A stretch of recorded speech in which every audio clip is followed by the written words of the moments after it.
Amina Tchoroba, on va écouter, on va revenir au vieux.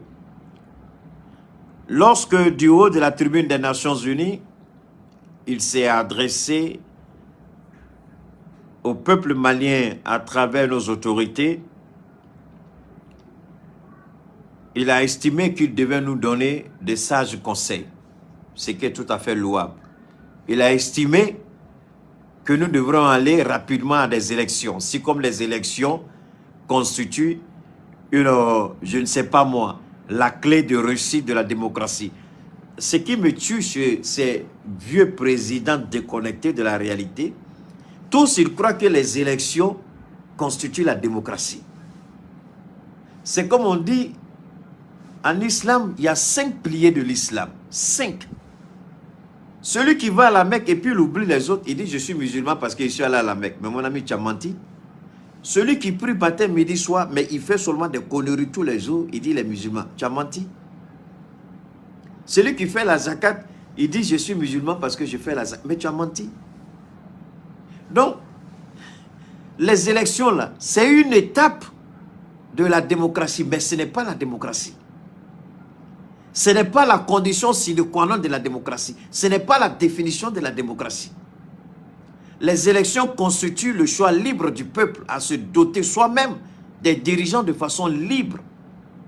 Mais cela ne veut pas dire que les élections, et c'est ça malheureusement, que les puissances malhonnêtes, les puissances obscures, les puissances des ténèbres, les puissances maléfiques appelées puissances occidentales, appelées communauté internationale, c'est ceux-là qui croient que les élections constituent pour nous, Africains,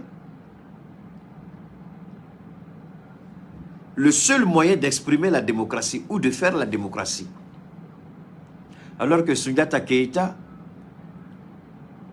il avait déjà défini les modalités d'application de la démocratie dès le bas âge. La démocratie est enseignée dans le mandé, dans la famille. Le choix libre est un des caractères ou un des critères de la démocratie. Le choix libre. Vous laissez librement choisir celui avec qui vous voulez être ou comment vous voulez mener votre vie. Mais cela a commencé dans le mandé. Alors quand je vois ces vieux politiciens déconnectés de la réalité, ces vieux politiciens au Mali qui traînent dans les rues, qui ne comprennent pas le béaba de la démocratie, qui lient le processus démocratique à une élection, c'est pourquoi nous disons au président Assimi Goïta, et j'interpelle les conseillers auprès du président Assimi Goïta, de faire comprendre au président, notion qu'il a déjà compris lui-même, que l'élection d'un président ne constitue pas une garantie absolue de la manifestation de la démocratie. C'est une étape de la démocratie, mais ce n'est pas la démocratie. Il peut y avoir la démocratie sans élection. Est-ce qu'en Angleterre, avec la monarchie, ils n'ont pas la démocratie chez eux? Est-ce que c'est la démocratie qui détermine le statut de la reine d'Angleterre? Non. Est-ce que c'est la démocratie qui détermine le statut du roi du Maroc? Non. Alors, pourquoi on veut forcément nous imposer une élection bâclée qui va entraîner des morts d'hommes, un président mal élu, et puis après qui va courir pour chercher une légitimité, et puis vendre nos ressources naturelles au principe de 10%. Comprenez? Alors, donc ce vieux qui se retrouve à la tribune des Nations Unies, qui dit qu'il a fait l'université de Pennsylvania, qui dit qu'il a un PhD en économie, qui a insulté nos autorités, mais je me pose la question, est-ce que lui-même il sait ce que signifie la démocratie?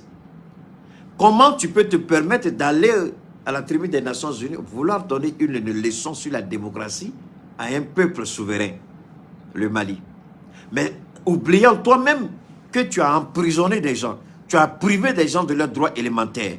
Et pour toi, la manifestation de la démocratie, c'est la privation de la liberté de l'autre.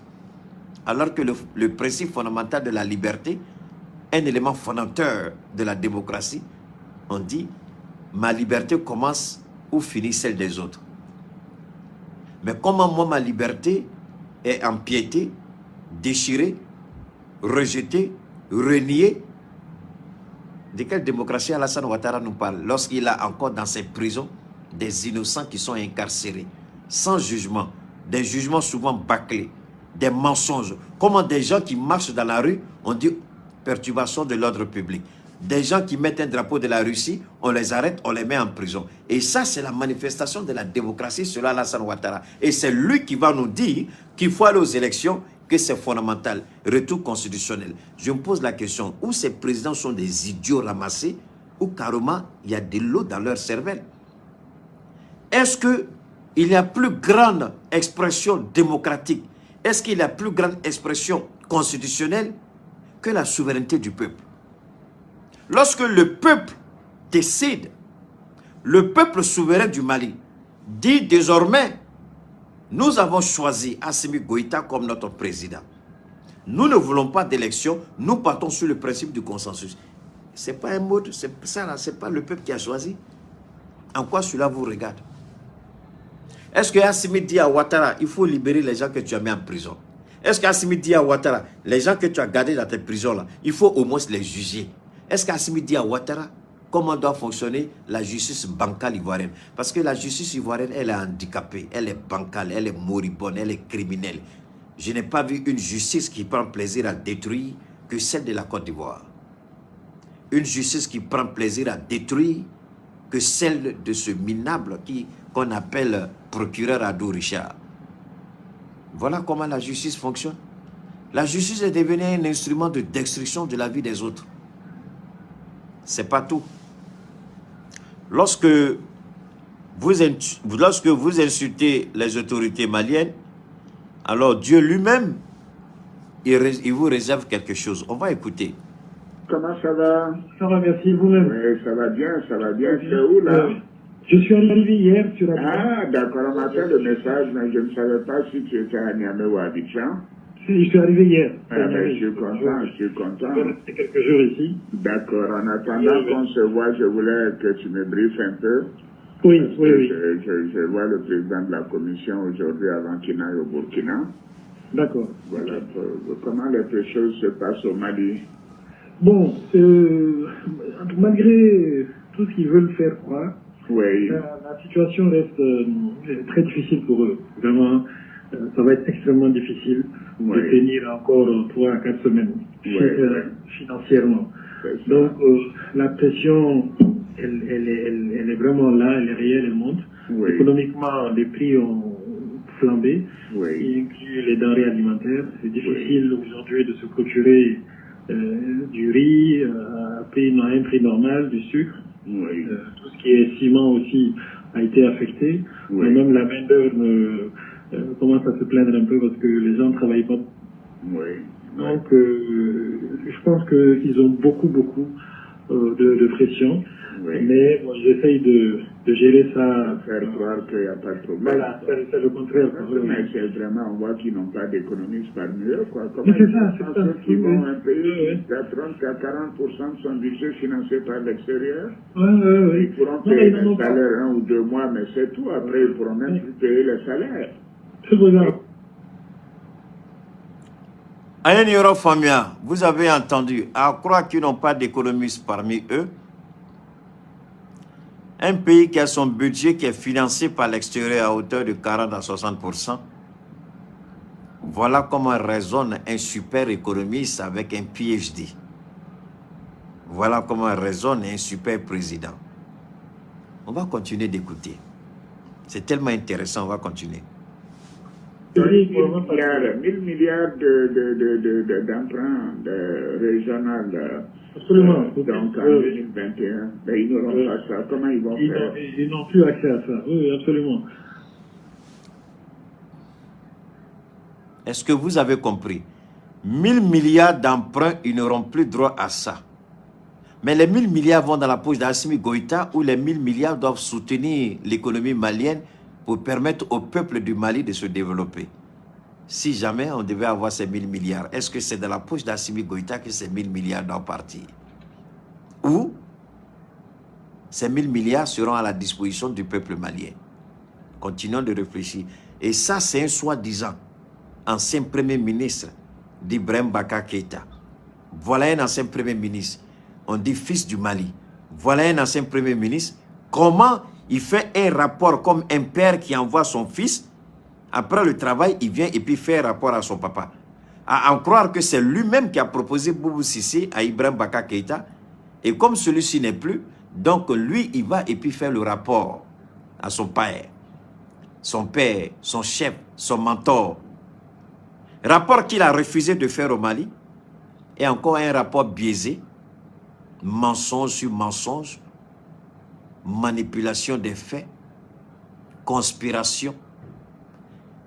Ça, c'est Ouattara qui parlait. Donc, on va encore écouter les deux. Prenons le temps de les écouter encore. Ils sont tellement intéressants et rigolos en même temps. Parce que maintenant, nous faisons des brotos quoi là. Après ça, là, si vous voulez les suivre, là, vous les suivez.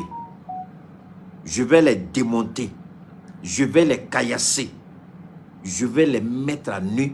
Après, vous, si vous voulez les suivre, suivez-les. On n'a qu'à écouter Ouattara, on n'a pas encore fini.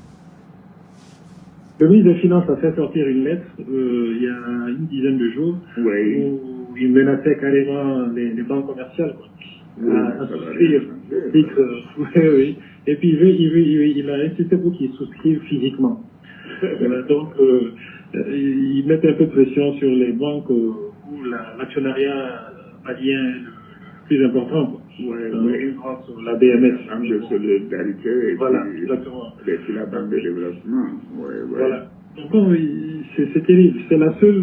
Je pense que maintenant, Choguel a pu trouver un moyen de faire adhérer une bonne partie de la population à un combat que lui seul a pu le mener. Maintenant, c'est le combat contre la France, c'est le combat contre l'Occident. Donc il y a un certain nombre de gens qui sont derrière eux pour ça.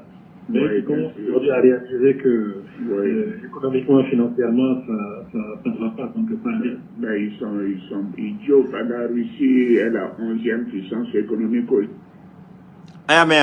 Ils sont idiots. Ils sont idiots pendant que la Russie est comme 11e puissance économique mondiale. Écoutez bien, s'il vous plaît, parce qu'après, on va démonter qui il est. Écoutez bien. Aujourd'hui, la Russie n'emprunte pas les moyens du Canada ou de la Corée. Vraiment, c'est pas la Russie qui va régler leurs problèmes. C'est vraiment, c'est des naïfs et des ignorants. Ok, mais d'ailleurs, c'est des idiots, c'est des naïfs, c'est des ignorants.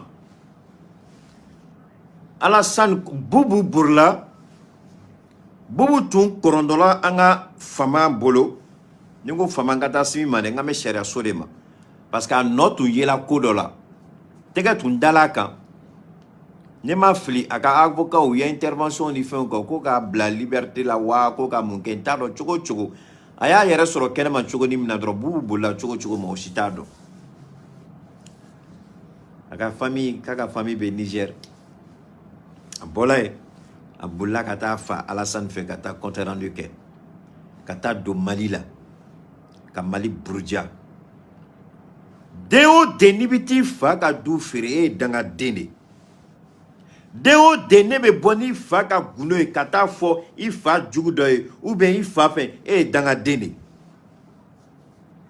donc mogo bo ke amo tigila mogo na kungo to nyogona parce que femba nye ata don fem ne do an sigin meka ale kono naba nyana kaben ke kabatun nga sigana maliko koni ale da bolo la ayo kunguruni mushwe aki jija ukana chia bolo politique kono ale da dorote mali politique la tuguni mola sama mesinga kumaka o danga dende be bona faka du kumai danga dende be bona ka faka du gundoy danga dende be bona ka faka du ka to fere kenema me dans yoro la ni miya ni yoro sora kono ono kaka 6 ans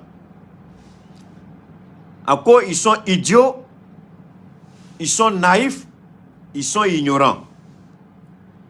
Donc, ni watara kumakan anga famauma. Mais Mounebe bi Côte d'Ivoire. Pour stabiliser sa balance de paiement, la Côte d'Ivoire est entrée en négociation avec le Fonds monétaire international pour 2,6 milliards de dollars de prêts. Mokoshima Fore, Jeune Afrique de Yafo. dont la Côte d'Ivoire négocie, parce que Ouattara mouillé en neni. Donc, Ouattara tale Franci. Domina ako asima ko asimika jika ka nyamakuji là. Il n'a qu'à mettre un peu d'eau dans son nyamakuji. Au dos, Ouattara nyinena ko ala bola Ouattara na dache, ala bola Ouattara na hakiliche, Ouattara est fait fort au dos. Au dos, na oma filab se katanga vidéo fenenta kaladje. Ngo, il vient de se tirer une balle dans les jambes sans le savoir. Alassane Dramane Ouattara Moukoko, nous sommes idiots, on est naïfs, on est ignorants. Mais Philippe Belebele Flaya soro. Ala Barkani, ala Nemala. O Philippe Seka Anga Fama soro. A fola mouye. Morom be dumini di ema. Morom John Beni eka soutraye. Morom ye ke fenye. Morom ye ke président. Morom be fendema. Ebeti sigoti ka sogono kolu Buruja. Domina à Coco, on n'a pas besoin de l'Union européenne. On peut vendre notre cacao et notre café à d'autres partenaires. Odo, l'Union européenne m'a corota ma odo, moi a tient yerabolo. Dépôt don phobie. Gelea ba dala atar don avec café ni cacao ni ferichoko mina. L'Union européenne ko comme obega aka furo tige. Folo utungo ko demsenu be baraka café ni cacao la kutasa. Ou ye milliard cheka da muso Dominique ma. Ko oka oko nyene bo demse ni musomanu ukanata furo la tuguni cacao furo ni café furo la tuguni demse nu taro e koli me taro te furo uye wari taka wari keta piu umana kunguruni mdo ube feti bake ka ira inafo ye fembelebele ka to bake ta piu una na boa kalama tlu belongo ko nga wari ko ambi wari be ka di me albi problème be donc ye wari di sumaya una nu banga warda musoma. Unana sisa ou makoroto Ouattara ka no kuma ko fait ou koko comme c'est comme ça ko le fene Ouattara ka kuma famia ou le fene bina Ouattara jabi ou ya ira ko le fene tisse ka Côte d'Ivoire café na cacao santuguni ko muna parce que ka fola ko protection de l'environnement, protection de la nature ko Ivoiron bega albi bega jiru tige albi bega tukonoro tige ka ke foroe donc ko kama lu te café ni cacao santuguni. Donc Alassane Ouattara ka café na cacao avec à tout la bolo taurotala domina Burkina premier ministre tala nous y bak Ghana nako ko on peut prendre un peu d'argent du café cacao. Moi monsieur le premier ministre du Burkina, peut-être qu'il y a une réalité que vous ne connaissez pas. Permettez à Cheikh Oumar Keïta, malgré que vous êtes un éminent avocat, permettez-moi de vous instruire à ce niveau. Tout le monde est témoin ici, tous ceux qui sont connectés sont témoins. Je dis Alassane Ouattara n'a pas l'argent. Il n'y a pas l'argent café cacao. On ne vend pas café cacao. Donc, monsieur le Premier ministre du Burkina, l'argent va quitter où? Au-delà, Ibrahim a fait Premier ministre, donc, parce que je savais, je n'avais pas les chiffres officiels. Je n'avais pas la déclaration officielle, mais Nyenga, Gatimne, Nyenga, familiali, Soni Akuma Befo de façon officielle, Nyafo. Au quoi fait à quelle heure? Pour te quoi de voir Nigana, café, na cacao sans. Gelea nana bingana président ka fo be ka juru sara ni sanude parce que warte ka juru sara adu be Ghana ta domina femba de tu be Ghana bolo. Le Ghana était tellement riche frère que le Ghana n'a pas besoin de prêt mais bi juru be Ghana la lire de cela ko juru sara. Alassane Ouattara au Drontere ils se sont attaqués au Mali et on a dit tous ceux qui vont s'attaquer au Mali trouveront l'éternel Allah subhanahu wa ta'ala sur leur chemin. Le Ghana a payé parce que le Ghana a menti. Le président du Ghana a menti. Il a manipulé tout le monde contre le Mali à la demande d'Emmanuel Macron. Et aujourd'hui, il paye le prix pour ça. Donc Ouattara, le voilà, il a surendetté la Côte d'Ivoire, plus de 30 000 milliards. La Côte d'Ivoire ne peut plus payer sa dette. Alors que Laurent Gbagbo, avec Soro Guillaume, avait inscrit la Côte d'Ivoire au programme PPTE, pays pauvre très endetté.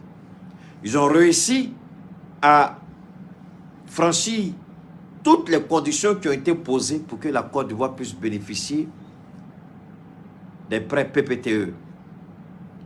C'est à cause de ça il y a eu la crise en Côte d'Ivoire. Ne croyez pas que c'est parce que Gbagbo a gagné, Alassane ne veut pas, Alassane a gagné. C'est la manne financière qu'allait générer la fin du programme PPTE. Voilà pourquoi Ouattara n'a pas hésité à aller acheter un Boeing présidentiel malgré tous les avions que Houphouët avait, les Fokker, les Grumman, tout ce que vous pouvez imaginer, il a laissé tout ça, il a acheté un Boeing. Il a cassé tous les contrats et il s'est lancé dans une course folle à l'endettement. Au motif que la Côte d'Ivoire, l'UMOA, dit qu'il faut atteindre 70% du PIB. Donc, il a encore le temps. Il dit, mais j'ai encore le temps. Je n'ai même pas encore atteint 30%. Alors, l'UMOA me donne 70%. J'ai dit, mais c'est pas vrai. C'est ce vieux-là qui dit qu'il a un PhD en économie. Est-ce qu'il réfléchit réellement? Qu'est-ce que la Côte d'Ivoire a fait? Quel est le tort que la Côte d'Ivoire a fait? Pourquoi avoir choisi un tel président? Je me pose la question. Et c'est lui qui veut nous donner une leçon de démocratie. Je suis fier de le dire, nous. Parce que je suis 100% malien. Né d'un père et d'une mère malienne. Vous allez à l'hôpital Gabriel Touré, vous fouillez les documents, vous allez trouver mon nom là-bas. Donc je parle pour défendre ma patrie. Lorsqu'on s'attaque au Mali, je réponds gaillardement et fièrement. Il s'est attaqué au Mali, il a dit tout ce qu'il voulait. Mais aujourd'hui, la réalité le rattrape. Chose que Keïta Cheikh Oumar avait déjà prédit il y a plus de 4 ans. Bien avant qu'Assimi n'arrive au pouvoir. Bien avant que Ibeka ne fasse son deuxième mandat. J'ai dit la Côte d'Ivoire va aller en faillite. Parce que la Côte d'Ivoire ne pourra pas payer la dette que Ouattara est en train de contracter. Oh, il a changé Abidjan. J'ai dit, vous me dites il a changé Abidjan. Je ne suis pas là à Abidjan, ça fait un bout de temps, c'est vrai. Mais qu'est-ce qui a changé Abidjan? 1 ou 2 routes, je suis d'accord. Embellir 2 ou 3 coins, je suis d'accord. Quand vous regardez ce qu'il a fait à Abidjan, là, est-ce que ça vaut 30 000 milliards de vous à moi? Quand vous regardez les investissements qui ont été réalisés, est-ce que ça vaut 30 000 milliards? Posons-nous la question. Non. La deuxième erreur de Ouattara, après d'avoir manqué de respect à l'Union européenne, la deuxième erreur de Ouattara, il a commencé à s'attaquer au Mali bêtement, sans réfléchir. Alors que je vous ai dit, le poumon de l'économie de la Côte d'Ivoire, malgré la grande gueule de ses miliciens, malgré la grande gueule de ses politiciens, malgré la grande gueule de ses voleurs, malgré la grande gueule de ses farfelus, de ses ignorants, aujourd'hui, de Ouattara à Assimi Goïta, qui est ignorant, qui est naïf, qui a foutu son pays dans la merde? C'est bien Ouattara. Il a été naïf et ignorant. Il n'a pas pris un certain nombre de facteurs que je vais développer tout de suite. Je n'ai pas fait un PhD, mais aux côtés d'Assimi Goïta, je ne vais jamais permettre à Assimi de faire les mêmes erreurs que Ouattara, parce qu'on n'a pas besoin d'un PhD pour comprendre ça. Il se vante d'avoir un PhD. C'est pourquoi je me suis toujours posé la question, est-ce que réellement il a ce PhD ou il l'a acheté? Parce qu'aux États-Unis, il y a 2 façons d'avoir un diplôme, sinon 3. Il y a normalement aller à l'école et puis avoir son diplôme. Et puis il y a le faux diplôme qu'on achète. Et puis il y a le vrai faux qu'on achète. Le vrai faux là. Quand tu achètes là, on ne peut jamais prouver que c'est pas bon. On va à l'école là, on fouille l'école, on va voir tes notes même là-bas. Tu es dans le système, tu es dans les bases de données, mais tu n'as jamais mis pied à l'école, mais pourtant tu es à l'école, tu as les bases de données. J'ai dit, est-ce que ce n'est pas ce diplôme-là qu'il a acheté et puis il se vend? Parce qu'un vrai économiste tel que Thiam et autres là, il ne peut pas raisonner de la manière dont il raisonne. Un économiste tient compte de ce qu'on appelle la valeur humaine, la dignité humaine. Mais lui, il te met en prison sans gêne, sans jugement. Il est animé d'une haine qu'on ne peut pas décrire, une méchanceté sans précédent. Je me pose la question, quel genre de musulman peut être aussi méchant jusqu'à ce point? Et il n'y a aucun musulman en Côte d'Ivoire qui puisse dire à Ouattara, s'il te plaît, au moins, par crainte pour Allah subhanahu wa ta'ala, ceux qui n'ont rien fait, même si tu es fâché avec eux, à la veille du mois de jeûne, il faut alléger ton cœur, il faut les libérer. Il n'y a pas un imam qui a approché Ouattara dans ce sens. Et Ouattara croit que tout ce qu'il fait, Dieu est bon. Alors que Dieu envoie des signaux pour interpeller tout le monde. Mais les gens ne voient pas. Tellement ils sont occupés à regarder la posture d'Edoxy Yao, ou bien Emma Loès qui ne finit pas de faire chirurgie, ou bien c'est Emmanuel Keïta avec ses pléquets. Donc tellement ils sont occupés par rapport à ça, la réalité leur échappe. Tellement ils sont accros aux bars climatisés, aux boîtes de nuit, aux maquis, la réalité leur échappe.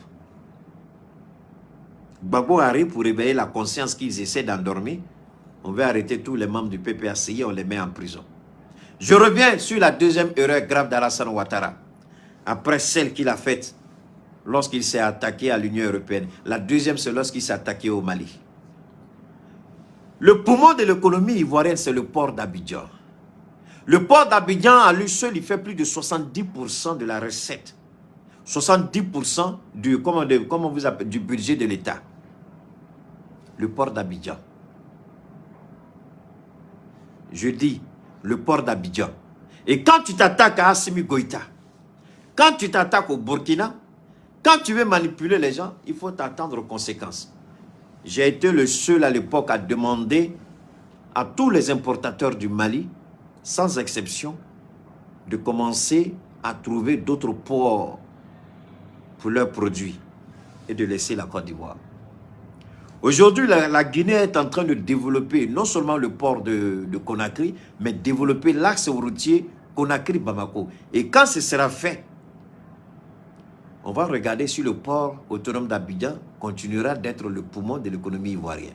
Parce que le Mali, lui seul, il fait plus de 70% des recettes du port d'Abidjan. Allez demander au directeur général du port d'Abidjan. Je vais vous surprendre encore. Ne vous en faites pas.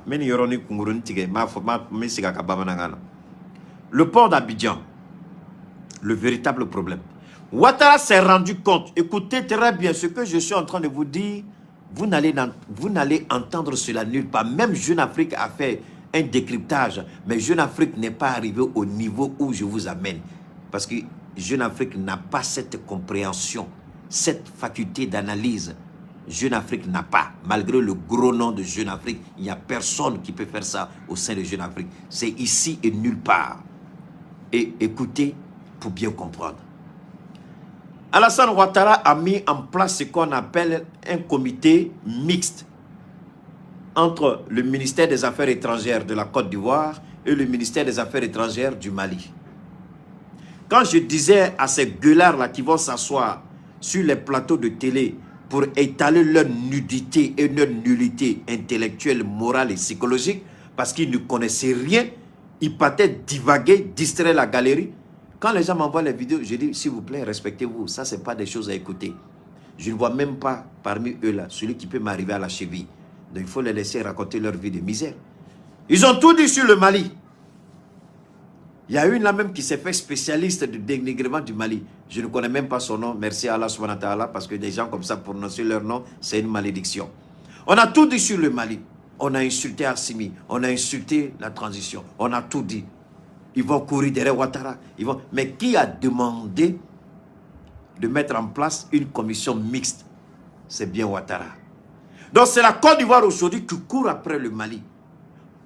Selon eux, selon ce qu'on a entendu, pour redynamiser la coopération bilatérale entre le Mali et la Côte d'Ivoire. Mais redynamiser, moi je ne comprends pas. Si c'est une affaire des militaires, tenez vraiment bien, il parle avec ça et puis c'est terminé. Ou bien le chef d'état-major du Mali va en Côte d'Ivoire, il parle avec son homologue ivoirien, c'est terminé. Mais quand on parle de redynamiser en politique, il faut aller au-delà de la simple perception visuelle.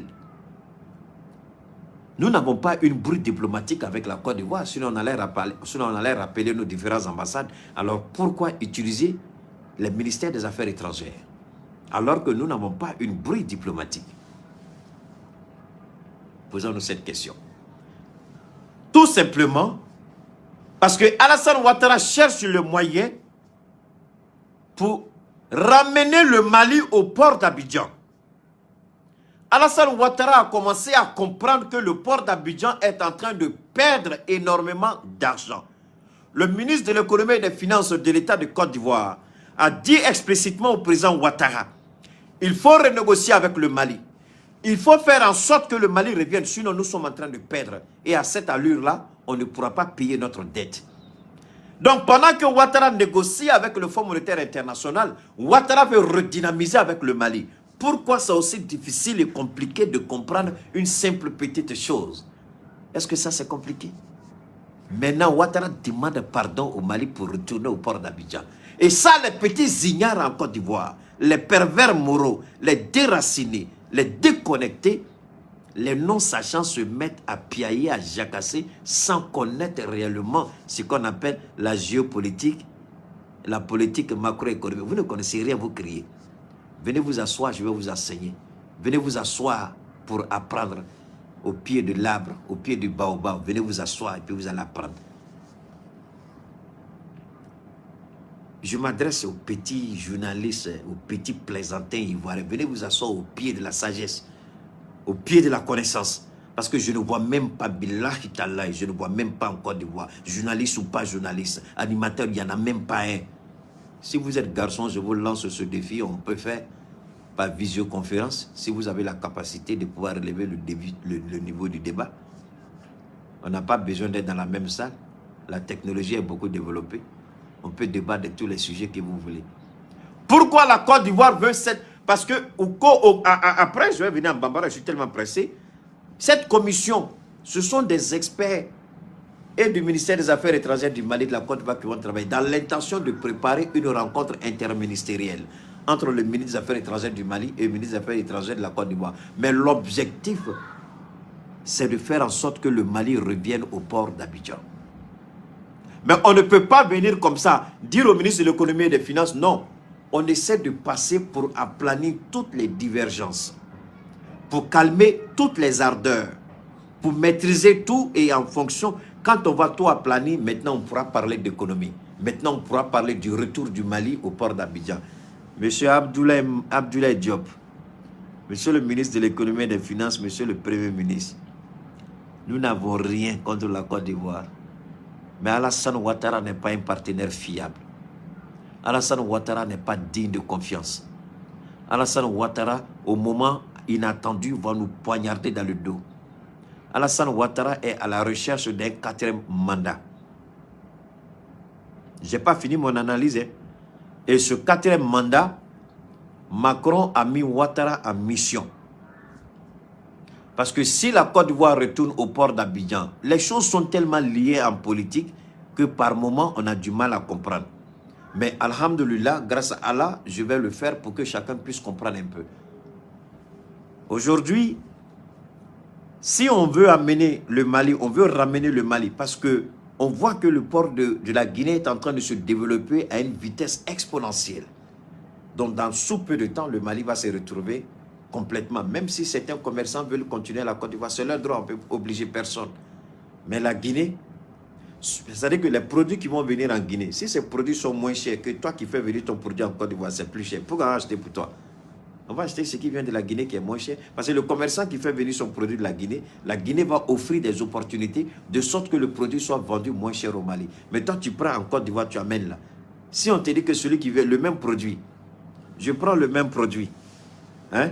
Ça, c'est la Guinée, ça, c'est la Côte d'Ivoire. Même produit, même nom, même qualité. Mais ça, là, est moins cher que ça, là. Pourquoi j'ai acheté ça, là? Mon frère, ton produit va pourrir entre tes mains et tu vas comprendre que... Donc, nous, on ne fait pas palabre. Le Mali, le gouvernement du Mali même, j'ai mené ce combat jusqu'à ce que le gouvernement incite et les opérateurs économiques, et les importateurs, et les transitaires à se rabattre en Guinée. Je suis fier de ce combat que j'ai mené. Je suis fier que ma voix ait été entendue. Je suis fier que la Guinée aujourd'hui prenne des dispositions pour faire en sorte que les choses s'arrangent pour le Mali. Parce qu'Alassane Ouattara, dire que le Mali doit retourner, si un commerçant retourne, parce que le gouvernement du Mali ne va jamais cautionner un commerçant qui veut retourner en Côte d'Ivoire, ça te risque et péril. Tu retournes, c'est ton problème. Mais ce qui est sûr, ce que le port a perdu, le port ne pourra plus récupérer ça.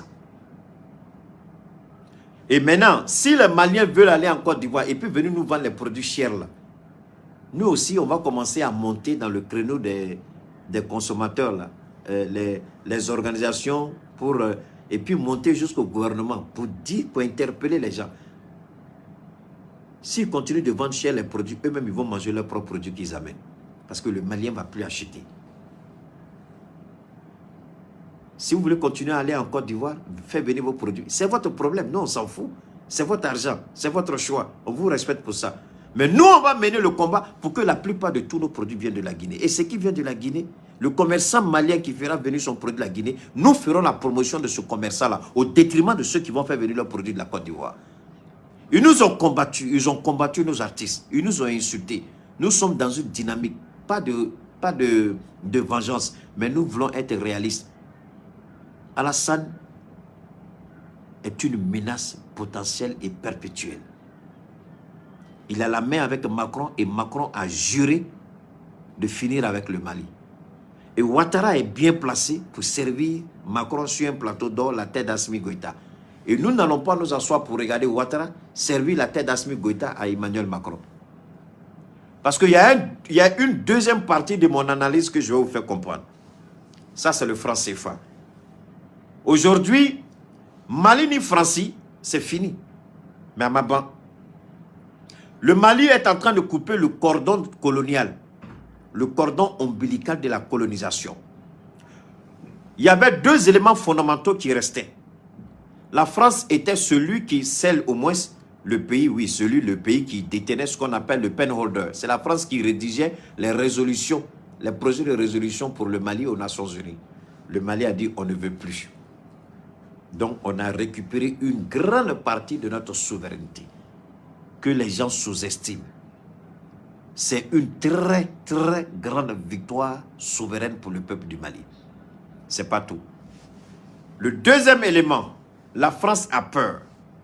Si elle n'est plus penholder, elle n'a plus son ambassade, militairement elle n'est plus présente. Donc, elle n'a plus rien à faire avec le Mali. Qu'est-ce qui empêche aujourd'hui le Mali de se retirer de la zone franc? Parce que Morotega Asmika démarche de Famia. Assimi est en train d'adopter une démarche méthodologique et minutieuse.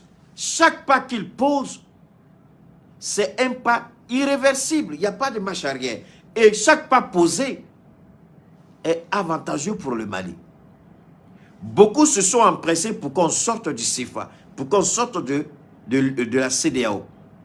J'ai toujours dit, Assimi est en train de travailler pour faire sortir le Mali de l'UMOA, c'est-à-dire de la zone franc, CFA, mais pas dans la précipitation. Donc, toutes les actions, tous les gestes d'Assimi à l'endroit de la France, il n'y a qu'un seul élément qui reste, un seul. C'est la monnaie coloniale, le franc CFA. La monnaie coloniale. Donc aujourd'hui, la France sait qu'à tout moment, Assimi peut dire non. À tout moment, le Mali peut dire j'ai besoin de mon or. À tout moment, le Mali peut se retirer de la zone UMOA. Et si le Mali se retire de la zone UMOA, le Burkina va se retirer de la zone UMOA. Et le Niger sera déstabilisé. Vous ne faites pas cette analyse souvent. Hein? Si le Mali sort, le Burkina va suivre le Mali. Ou le Burkina sort, le Mali va suivre le Burkina. Les deux là, ils ont décidé de lier leur destin. Donc d'une manière ou d'une autre, soit le Mali sort, soit le Burkina sort, en tout cas l'un va suivre l'autre. Donc la France sait que si aujourd'hui le Mali sort, le Burkina va emboîter le pas. Non pas parce que le Burkina veut faire plaisir au Mali, mais parce que le Burkina ne trouve plus son intérêt ni son compte dans une monnaie qui est une monnaie coloniale.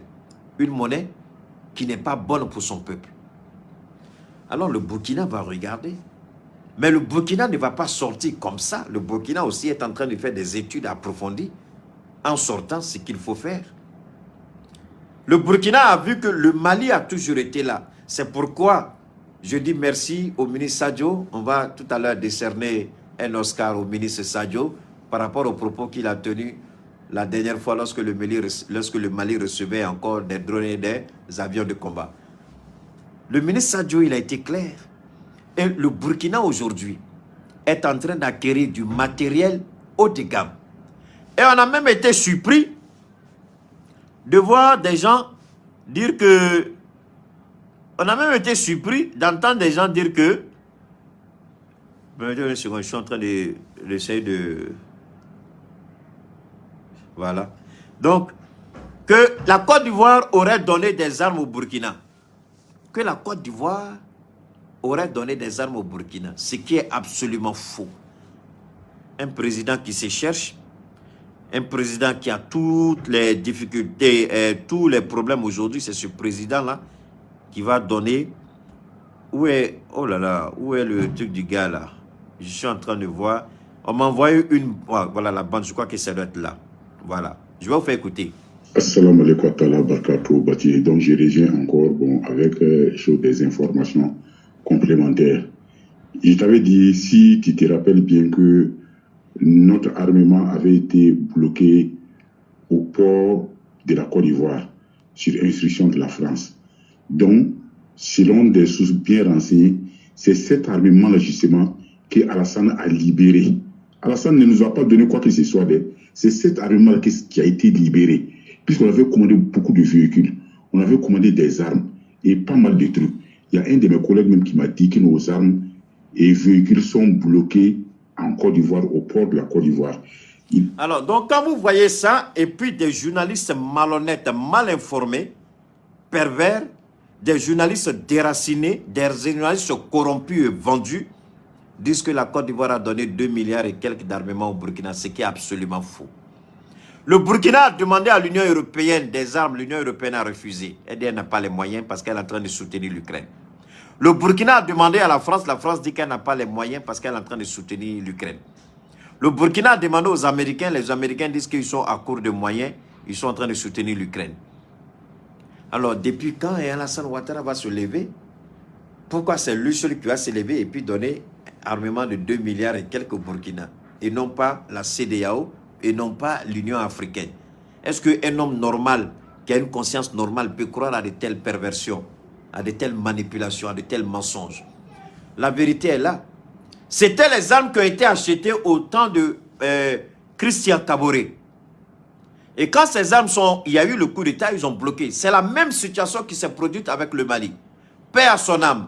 Le général Amani Toumani Touré avait acheté des armes. Et les armes du Mali ont été bloquées, et au Sénégal et en Guinée, sur instruction de la France, par Alassane Ouattara. Ces armes n'ont jamais été libérées jusqu'à ce que Ibeka arrive au pouvoir.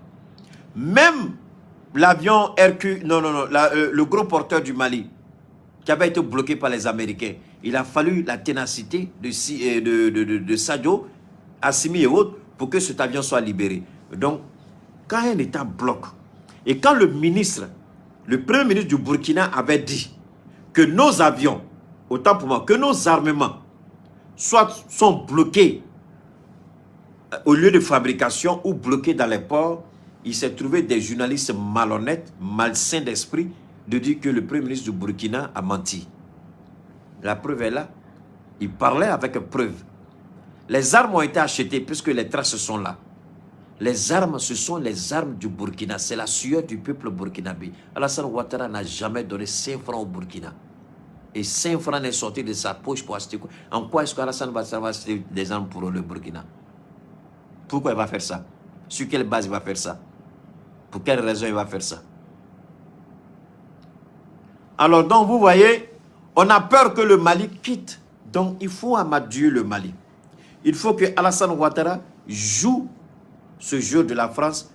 Alassane, il est dans une... Macron est clair avec lui. Tu veux que j'adoube ton 4e mandat? Fais en sorte que le Mali ne quitte pas la zone UMOA.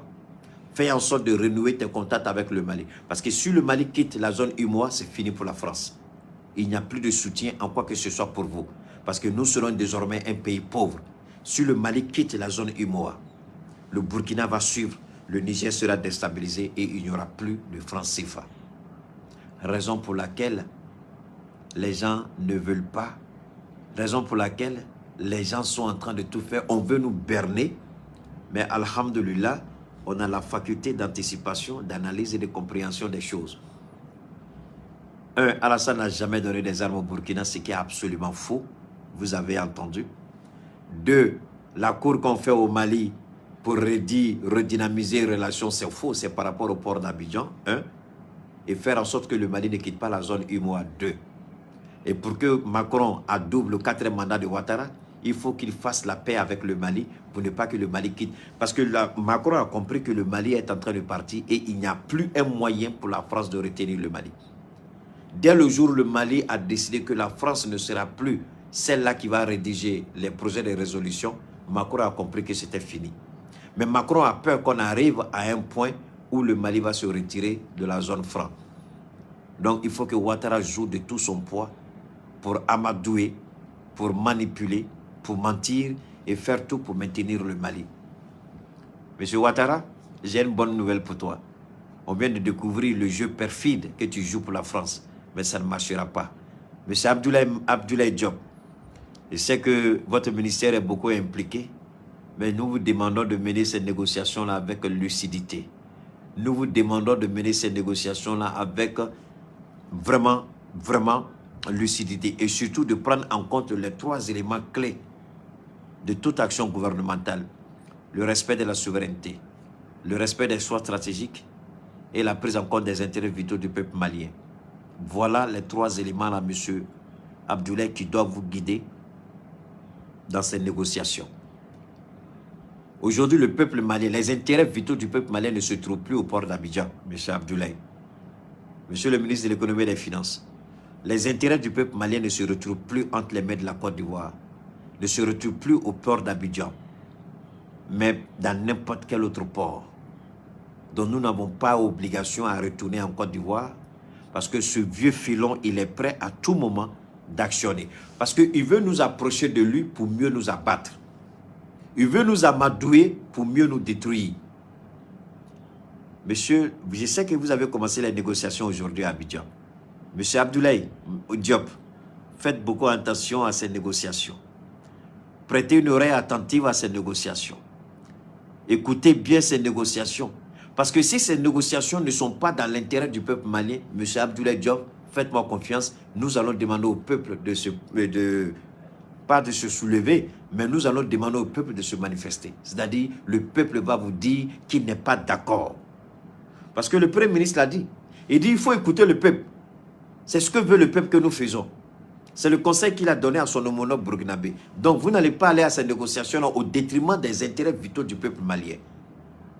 Si vous voulez aller à ces négociations, c'est la prise en compte des intérêts du peuple malien.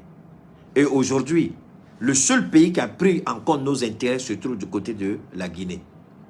Pendant que le port d'Abidjan nous asphyxiait, pendant que le port d'Abidjan nous empêchait d'avoir ce dont on avait besoin, la Guinée nous a ouvert son port. Ne l'oublions pas, monsieur le ministre. Quelles que soient les bonnes intentions d'Alassane, il a toujours un couteau derrière le dos. Il a toujours un couteau entre les mains pour poignarder dès la première occasion qu'il aura. Ouattara n'est pas fiable. Ce n'est pas quelqu'un de confiance. Quel que soit ce qu'on vous dira. Et, monsieur le ministre, faites beaucoup attention. Ce que je peux dire en conclusion rapidement, nous avons fait beaucoup d'interventions aujourd'hui sur le thiamicine. Donc, je vais vous laisser aller les écouter. Surtout la dernière émission.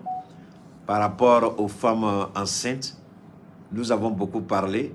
Parce qu'il y a des femmes enceintes qui ont des maladies héréditaires et qui transmettent ces maladies-là à leurs enfants. Voilà pourquoi je conseille aux femmes de prendre le thiamicine 75 quand elles sont enceintes. Parce que le thiamicine 75 combat toutes formes et toutes sortes d'infections ou de maladies héréditaires. À tel point que votre enfant à la naissance ne va hériter autant pour moi d'aucune maladie héréditaire. Combien de femmes enceintes aujourd'hui, malades, elles ont reçu la maladie de leur maman, elles aussi elles transmettent à leurs enfants. Mais quand vous prenez le thiamicine qui nettoie ce qu'on appelle le flux sanguin, qui est sanguin, qui nettoie votre sang, qui nettoie les veines, les vaisseaux, les artères, qui combat toute infection, qui combat toutes sortes de maladies. Lorsque vous prenez ce thiamicine, vous le prenez normalement. Vous, en tant que femme enceinte, vous n'allez jamais faire de ce qu'on appelle de césarienne. Vous allez accoucher normalement. Et mieux, toute maladie héréditaire ne sera jamais transmise à votre enfant. C'est pourquoi, femme enceinte, on vous conseille beaucoup de prendre le thiamicine pendant votre état de grossesse. Parce que le thiamicine, en purifiant le sang, nourrit l'enfant d'un sang qui est propre. Il ne nourrit pas l'enfant d'un sang qui est sale. L'enfant est nourri à partir d'un sang qui est nettoyé et purifié. Donc l'enfant se porte bien, la grossesse se déroule normalement et vous accouchez sans problème. Je l'ai développé longuement pendant la deuxième émission. Donc je vous encourage à aller suivre notre deuxième émission, aujourd'hui ça fait 3 directs, hein, j'ai beaucoup parlé les gars. Donc évidemment on va continuer à revenir sur certains nombres de sujets par rapport au thiamicine, mais aujourd'hui j'ai beaucoup parlé. 3 émissions aujourd'hui c'était beaucoup. J'ai fait 2 sur le thiamicine et c'est le 3e qui est là. Donc, on garde le